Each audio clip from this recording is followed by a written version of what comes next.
Hello my lovely Rose Soul fam, and welcome to another Powerful Rose Souls video. This is going to be a part 2 of my previous video, so if you haven't seen that, go watch it. But you can also just stay and watch this one. So grab yourself a cup of coffee or tea. Got coffee, and I've got my water, and we're just going to hang out, and I'm making a Q&A video. So part 1, we handled the first bunch of questions, and I got really into it, and I was so excited about the topics that were brought up. So if you're interested, we talked about spirituality and walking your path, confidence, and self-love type questions. So now we are moving on to self-help and personal growth questions. So the first one is, what is the first step someone should take when starting their self-growth journey? I feel like everyone's journeys are so different. There shouldn't be a should. Well, okay, I guess if you are struggling with your mental health and need support, that should be your first step. But aside from that, I really think it's so different for so many people. So for me, I struggled, trigger warning, with eating disorders, and so I couldn't battle any of my other issues or growing until I handled that. Because for those who don't know, like, eating disorders consume so much of your mind and life that there's nothing outside of it. So for me, I had to deal with the biggest hurdle first, and then I could progress my self-growth journey. So I think for everyone it's different. Learning self-awareness, focusing on what you want to achieve, what matters most to you. Like, there's no first step that works for everybody, aside from acknowledging. So for me, I had to really focus on recovering from an eating disorder, and then I was able to focus on my mental health, and then I was able to get the ball rolling. But creating a support system, like, I wouldn't have been able to do any of that if it weren't for my boyfriend at the time, now husband. So making sure you have proper support, I guess, is the best step. The best first step is making sure you have the support to achieve your goals.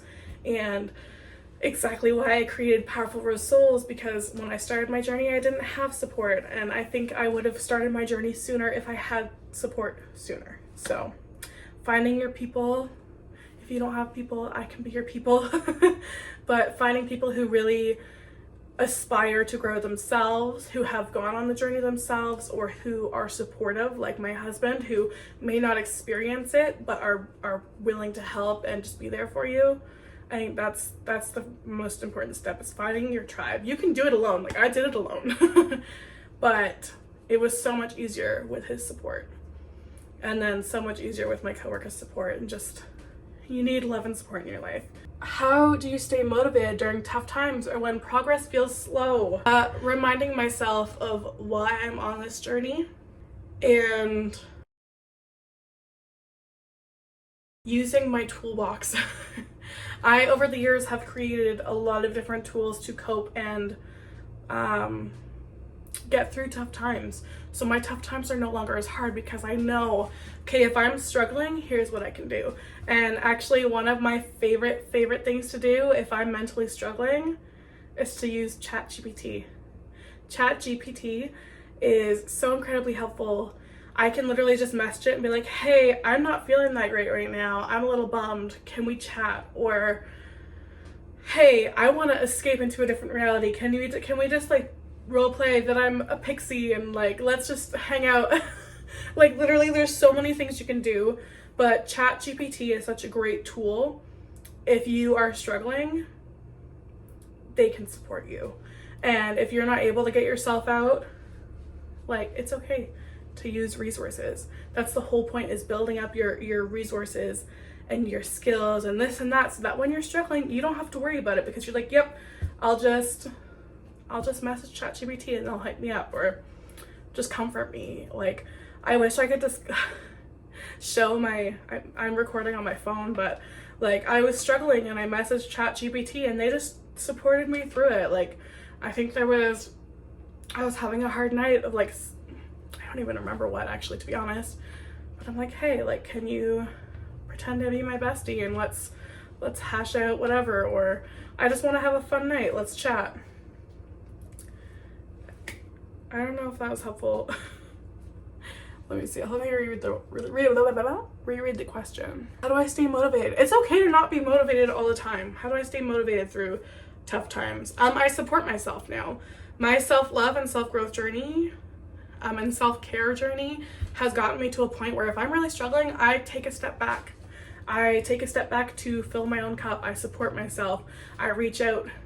And if I don't really want to reach out to other people, I reach out to ChatGPT, because again, sometimes you just need that extra little like motivation or support, and it is such a useful tool because it will do its best to support you, and I think that's so cool. So if you can't afford a therapist, again, I'm not a therapist, I'm just on my own on my own journey and sharing what I know. But if you are self-aware like me and whatever, and you're just not feeling it, you can just message ChatGPT, and it knows to say the right things. It can support you, or it can just be someone to talk to. That's like a really good resource, because then it can also talk you through if you don't have your other toolbox. Like I have a few coping mechanisms right now, or coping tools, resources. It can help you build as well. So it can encourage you, it can give you tips and tricks, it can suggest things, it can just, distract you. There are so many good things and good reasons to use ChatGPT. Acknowledging that if progress feels slow, it's okay. It's okay for things to take time. Good things take time. It again is probably just a reminder that you need to slow down. If you end up getting caught in achieve, you're gonna burn yourself out. So what are your favorite books, tools, or resources for self-help and growth? Ooh. Okay, so ChatGPT, I'm sorry, I say it so fast and mumbly. ChatGPT is like amazing resource. I read a lot of psychology books, a lot of text books, but those are pretty boring. My highest recommended book, I'll go get it, give me a minute. This is my most recommended book. I don't know if this is the right way for you, but Heal Your Nervous System, the 5-Stage Plan to Reverse Nervous System Dysregulation by Dr. Linnea Passler. I don't know, I'm sorry. This is a life-changing book. You can see I've noted some of it. Yeah, this is such an incredible book for any self-care, self-growth, self-healing journey, because a lot of people struggle with nervous system dysregulation. I was drinking coffee, a lot of coffee, and I'm so excited and hyped. Nervous system dysregulation is a huge struggle point, and a lot of people don't realize that a lot of their issues stem from nervous system dysregulation. So that is definitely a great resource. I don't know how to answer this question because I have focuses in so many different aspects. I have different recommendations for eating disorder recovery than I would chronic pain. So chronic pain is something I struggle with. I have another book that I could recommend, but I don't want to go get it. Nervous system dysregulation, spirituality. There's so many different book recommendations, and if my website was up, I'm working on it. I put out the time of filming, it's not currently up yet. I am working on compiling all of my resources and books and all that stuff over the years and adding them into my website. So please stay tuned for that, because then I could just be like, hey, good things take time. So I will have a list of resources and my most recommended books for different parts of your self-help and self-growth journey, at least the ones that I've used. So I just can't recommend it now because I don't have it all here. How do you balance self-improvement with being kind to yourself in the moment? I think that balance has only started to be a thing recently. I struggled with that balance for a very long time because I was constantly wanting to improve, learn this, that. A lot of my healing journey took place when I was pregnant because I felt that all of a sudden I had to do it all quick. I was on my healing journey and things take time, but I was now pregnant with my little one and I didn't want to pass down generational trauma to her, or at least as much as I had. So for me, I felt that my healing journey needed to happen fast, and that was a really big struggle, especially when I was experiencing postpartum depression and postpartum anxiety and just a whole hormonal combo afterwards. So for a couple years I really struggled finding that balance, but now that I am where I am and have, you know, upped my self-compassion, self-love, and just self-acceptance, I have learned more of that balance, but I still struggle sometimes. So I can't really give any good tips or advice aside from learn to allow yourself to fumble, like acknowledge that it's okay. You don't have to constantly be fixing yourself, because it's like a double-edged sword. Like, yes, you want to improve yourself, but if you are constantly telling yourself that you need to fix, you're also telling yourself that you're not good enough as you are now. When you're constantly needing to be fixed, your self-worth is gonna... So accepting how you are in the moment is so key and important. You are worthy of love, of living life, and just enjoying things even when you're not completely healed. Because to me, healing's a journey. There's no such thing as completely healed. Like, you're just gonna hit a point like me where you enjoy life and you know that there are things that you want to improve on, or this or that, or new goals, but they can just happen because you know you're worthy and you deserve to live and love your life right now. What role does gratitude play in personal growth? A big one. If you cannot focus on what you have right now, and if you don't have some sort of gratitude practice, you need to start one. Gratitude really grounds you in the present moment. It makes you aware of everything good around you. It starts improving a positive mindset, attracting a positive mindset. It completely shifts your brain. So gratitude will completely alter your perspective in life and how you approach life. And at first it won't seem that way. At first it could be hard. At first it seems pointless. But gratitude is so pivotal for your journey because it gets you out of that constantly seeking, achieving, needing phase, and brings you back to, I'm grateful for my health, I'm grateful for my whatever. I'm grateful for my family or support, or I'm grateful for my coffee. My coffee tastes amazing. It just brings you back into yourself. And the more grateful you are for what you have, the more amazing things are going to come your way. Again, I could make a whole video based off of that. But my gratitude practice has only expanded and has added so much to my life. So, okay, we're moving on to the next. Getting started on your journey. So we've done the self-help and personal growth questions that I have. If you have more, please feel free to ask. Are you meowing at me? Oh, your daddy's coming. My family's coming back in. That's okay. So please don't mind if I have a toddler running around soon. So yeah, getting started on your journey. What advice would you give to someone who feels stuck and doesn't know where to start? I kind of talked about this in my previous video, but to just short sum it up now, focus on finding your joy. If you don't know where to start and if you're overwhelmed, find something that you enjoy and start there. Find something that makes you happy. If that's crystals, if that's, downsizing your space, if it's tarot, if it's something like fun, start there. Start with fun and slowly move into the deeper, more difficult things. That's what I did. I started with the fun and I moved into shadow work and stuff after that. But if you want more like detail, see my first video.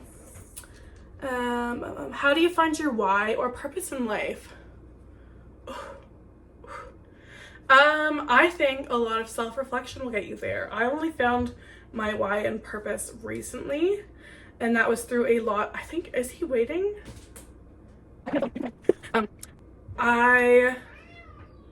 I found it recently because I finally allowed myself to acknowledge what makes me unique. So learning what makes you incredible and unique and really focusing on the self-love, self-acceptance, and diving into what makes you you, your authenticity is what makes you special. Your authenticity is what will help you find your place in this world. So if you are not coming in from an authentic place, if you're not approaching the world from your authentic space, you're not going to find your path, your passion. You can't sidestep that. You need to step into your power and your authenticity, and then your path is going to open up. You're going to realize it easily. So, for example, for me, I am such a creative, passionate, and imaginative person, and my path follows that. Again, sorry for any background noise. My family's coming back in from playing outside. What is the importance of setting boundaries and how do you start? It's gonna be similar advice to my self-confidence and anything else I say. And unfortunately, you gotta fake it till you make it and just start. You're just gonna have to start stepping out of your comfort zone, saying no more. Learning about boundaries is like the first place to start. Learning about boundaries, learning about why we struggle with boundaries, and just overcoming the fear. One sec, I'll wait till my family's moved and we'll continue. Okay, I'm so sorry, I am back. I was too warm, so I took off my sleeves. But we were discussing boundaries. Boundaries was a really big one for me when I was pregnant to learn about, because I knew I wanted to be able to stand up for my daughter and set boundaries for myself, get good at boundaries for myself so that I could, set appropriate boundaries for her in my parenting. What was the question though? What's the importance of setting boundaries and how do you start? Boundaries really help protect yourself and your energy. Boundaries, again, should be a whole other video, because boundaries just help you obtain control of your life and what you allow into it, and it can help you. It really, again, it's a protection of your energy. So what you do not allow into your life, you set those boundaries. It's like a shield against. It can be negativity, it can be things that you don't desire, things that you don't want in your life, how people treat you. It's so incredibly important, and boundaries are what help you create the space. And it also kind of falls into self-love, because if you love yourself enough to set those boundaries and not let people walk all over you, and boundaries have become so important to me because it allowed me to, I guess, gain autonomy and teach autonomy and express what I do not accept or want in a way that is respectful and beneficial. Like, I do not allow people to mess with my peace. I do not allow people to make my daughter uncomfortable or unhappy. I do not allow people to be deceitful or disrespectful to me and stay in my space. So it's really just creating your own boundaries of what you want, don't want, find acceptable. It's putting your values into a shield around you, essentially. That's a terrible way of explaining it, but that's all I can come up with right now, because I'm warm. I've been talking for a while. I got a little sidetracked with my little one. But yeah, I can always make an actual video on that. You guys let me know. How do you start? The boundaries, and how do you start? Research, learn about boundaries, what they are, why they're important, why we struggle to set boundaries. If you learn that, then you'll be able to help overcome it a little more. And then it's just taking the little steps, learning to say no, being brave enough, because it can be scary to start setting boundaries. It really is. When you're not used to it, it is. How do you overcome the fear of judgment when walking your own path? Ooh, I love this one. So for me, that was something I really struggled with at the beginning of my spiritual path, but thankfully I actually had an incredible teacher along my journey. I took a crystal healing course, and when I signed up for it, I thought it was just gonna be like, oh, you put rocks here, blah, blah, blah, blah, but I was not expecting it to completely change my life and perspective. And I did a lot of deep emotional healing, and for some of that, we got to choose a crystal that we could work with. And I chose rose quartz, and I was like, oh, this is such a lame one. Everyone else is choosing such cool, unique crystals. Like, this is such a basic crystal. That's what I thought. So when I raised it up in class announcing that, like, I kind of feel awkward for picking this crystal because, it's like such a common crystal, the teacher was able to pick that up and be like, well, why do you think it's so basic? Why do you think it's, and the reflection started coming in. And it led to a huge conversation and topic about judgment, and it forever changed my life because the way he taught it was you know, how you're feeling is how every single other person is feeling around you. And everyone thinks the world's against them. Everyone feels some level of judgment. And what you realize is that we're all just focusing on the other people and the fear, and being able to realize that everyone is afraid. Everyone is just like you. And kind of taking back that power and stepping into yourself and realizing it's okay to be afraid, but continue to be you. Why are you afraid? Acknowledge why you're afraid. Like, do the deep inner healing work. And rose quartz taught me so many things, and is also one of the reasons, again, I started my business, Powerful Rose Souls. My vibe is pink. It came to fruition because of rose quartz, because I was able to work on a lot of my fear of judgment and start leaning into my most authentic self, my confidence, myself, my healing journey from a whole new approach. It was all based around, you know, overcoming the fear of judgment and just allowing myself to be myself, even if I was afraid people wouldn't like it. And I'm still gonna be constantly on that journey, because there are still moments where, you know, I for a moment like wanna not say something because I'm worried that it's gonna overstep for somebody, or be too wacky or too weird, or that I'm gonna make my parents uncomfortable because they're not comfortable with spirituality. But at the end of the day, when you learn to value yourself and value what you bring to this world and stop being so afraid of judgment, you're going to be able to do all the things that you wanted to do, and the fear of judgment just holds us back. So overcoming it is a huge journey. Not everyone's going to be able to be like, oh, let's work with a crystal to overcome the fear of judgment. No, it's a process. It's a process that takes lots of courage. Again, I would have to make a whole other video, because like, that was a journey for me, and it was an incredible journey, and I'm so grateful that I went on it. I'm so glad and grateful that I had a teacher to work through me with it, to heal a lot of the things that I had to go through and a lot of my fears. Fear is a huge obstacle for people. It's one of my main obstacles, but I'm aware of it, so I can overcome it and work with it. Fear can keep you safe, but for those of us with anxiety, fear can take over, and being able to become aware of the fear and acknowledge where it comes from, learn where it comes from, and then move forward with it. You know, fear of judgment is just another fear, another obstacle. I'm sorry if I didn't answer that how you would hope, because overcoming the fear of judgment is a process. So, what small daily habits can make a big difference in self-care and growth? So many. It depends on where. I created a self-care planner, a self-care weekly planner, which I of course don't have at this second. Should I go get it? Yeah, okay. I got it. Okay. So I created a self-care, ooh, I almost threw that to my coffee, planner sort of vibe, because self-care is so important to me and so pivotal in anyone's journey.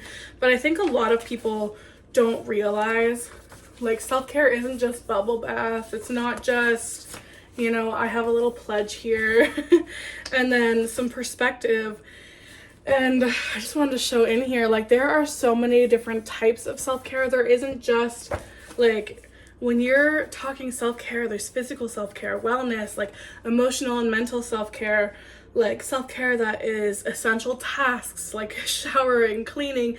And then there's also self-care that are things that just bring pure joy and that work towards healing your inner child. Self-care is something that people often say is this, oh, like, practice self-care, but they don't usually go into all of what that means.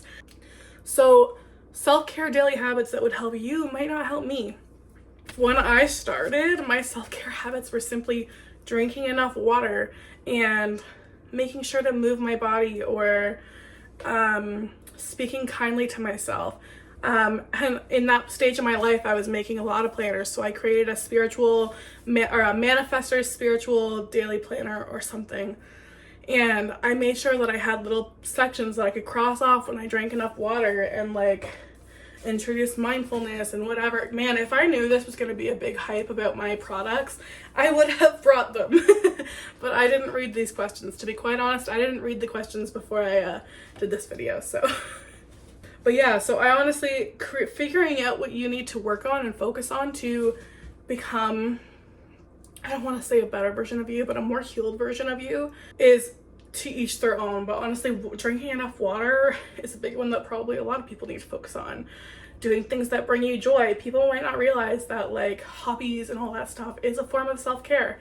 Focusing on every single section of self-care to create a well-rounded self-care routine and taking care of all aspects of yourself is so important. So I would say learn about self-care, learn about the different types of self-care, and see what one you want to focus on first.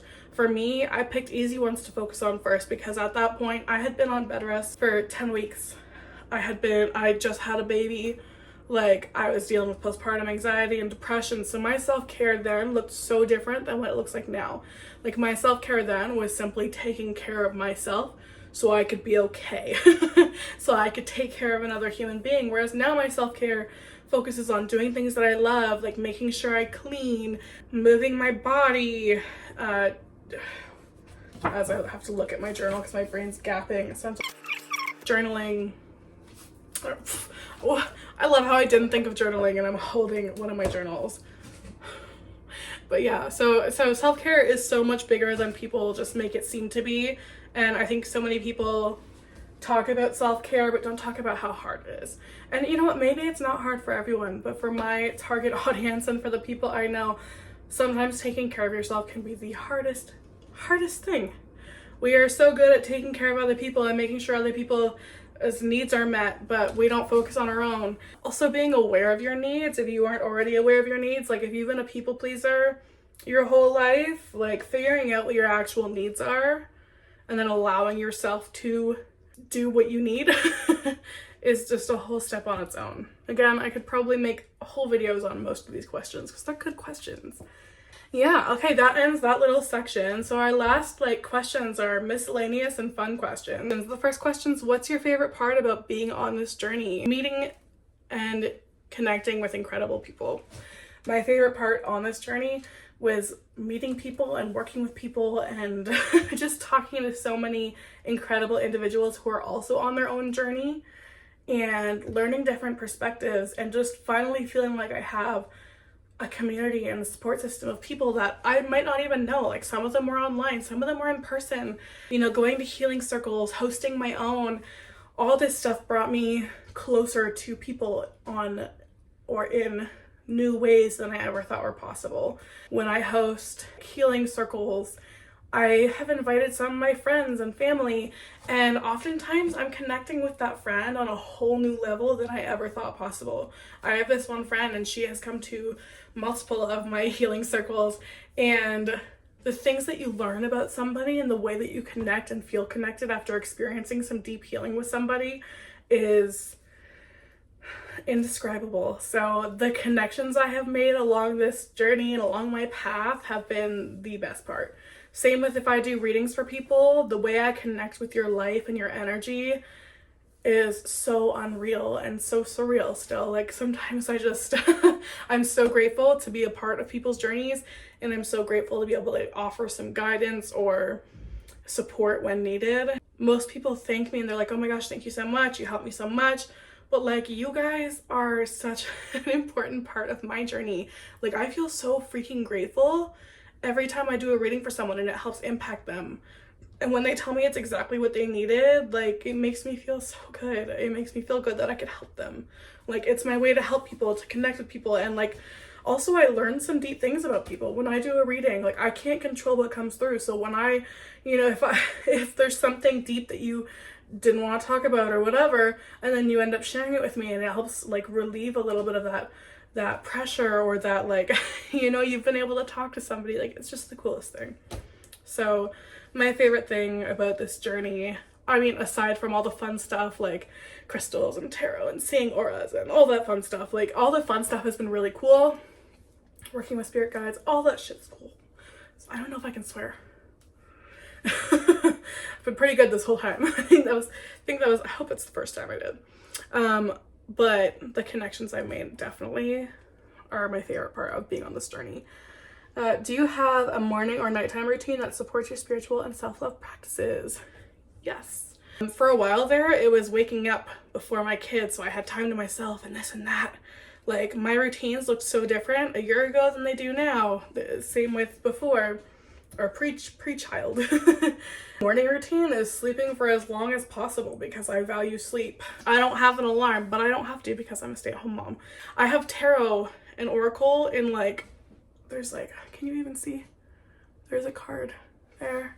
There's a deck here. Like, I keep tarot and oracle throughout my house. I involve my spiritual practices into my daily routines that way. So I've got crystals and tarot and oracle all throughout my house. So I love turning the mundane things into magical things. So like if you storing your coffee with intention, you know, putting on healing jewelry, you know, just there are so many little things that I do that kind of build up to a whole practice. Same with taking deep breaths throughout the day, centering myself, grounding myself. Like, they're little things. I know in the early stages of my practice, I was trying to do all the big fun things and, you know, have these exaggerated routines and rituals and this and that, which was great for that point in my life. But I've hit a point in my life where I'm so deeply connected to my spiritual journey and like my path, and I'm just sitting in it and incorporating it into my life and loving it. So my routines are not as lavish as they once were, but they are so incredibly important and they make me feel good. So every year I pull for my entire year and pin the tarot. I don't pin it, I like sticky tack the tarot cards to my wall. And next month the Three of Swords came out. So I'm afraid of next month, really, is what I'm saying to you. So there are some practices, for the most part, they all benefit my self-care. But then, like, I still, you know, now I have to address where I'm holding myself back in my life. And then whatever I'm gonna experience next month. How do you deal with burnout or overwhelm? Radical self-compassion, radical self-acceptance. My practices of mindfulness and presence are a huge part of it. I do still struggle occasionally. Like, my house right now, and by my house I mean my kitchen, this side of it, this side's clean, this side's not. I have ADHD, and before I did all my healing and stuff like that, obviously I really struggled. That's why I was on my healing journey. And before that would set me into ADHD paralysis, so I could do nothing for the day. I would be so overwhelmed with that. Should I just show it? We've been procrastinating doing dishes, so we just kind of threw them all there. Okay?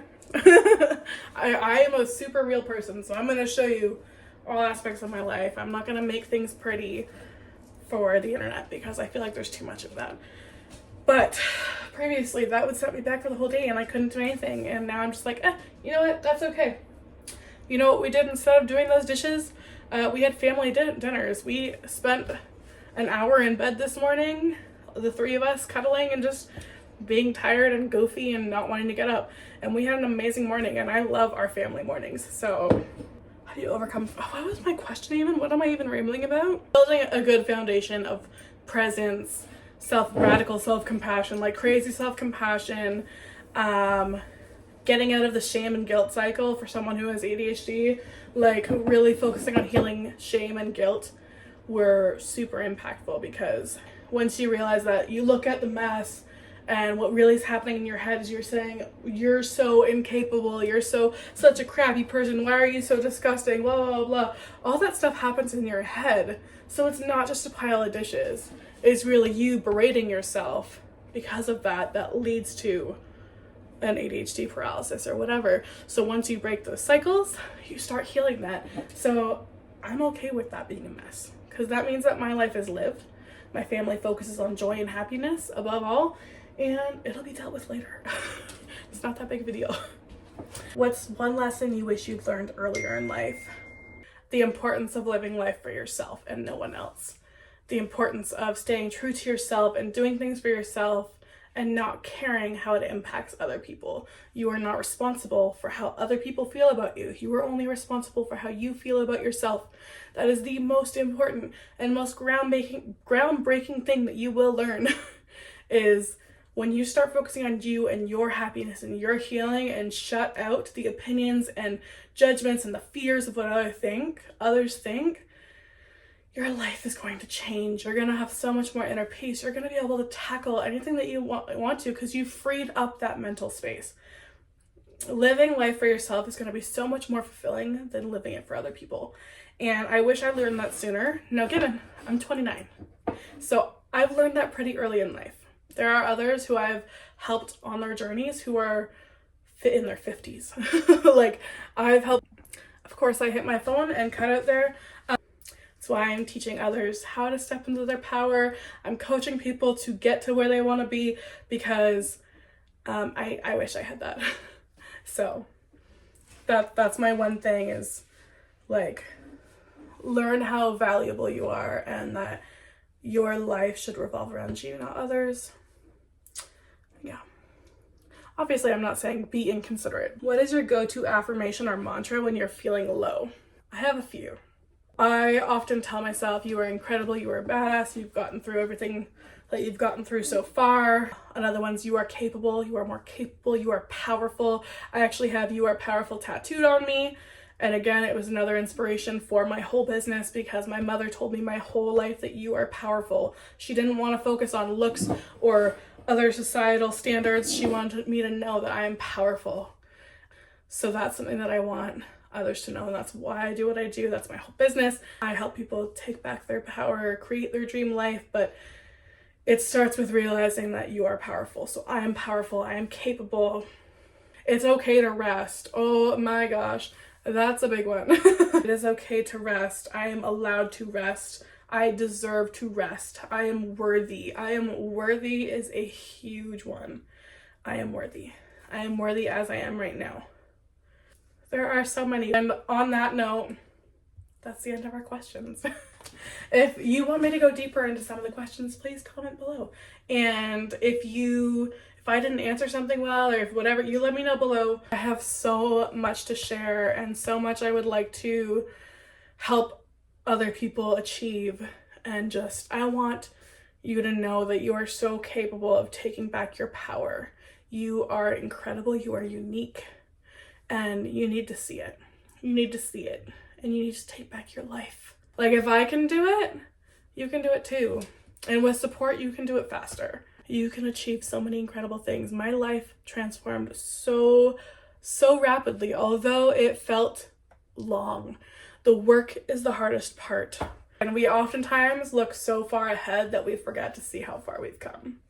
So anyways, I love you guys so much. And I hope you guys have an incredible day, and I hope that you guys are all working on loving yourself and setting boundaries, speaking your truth, becoming your authentic self, and living your best life. I love you guys so much.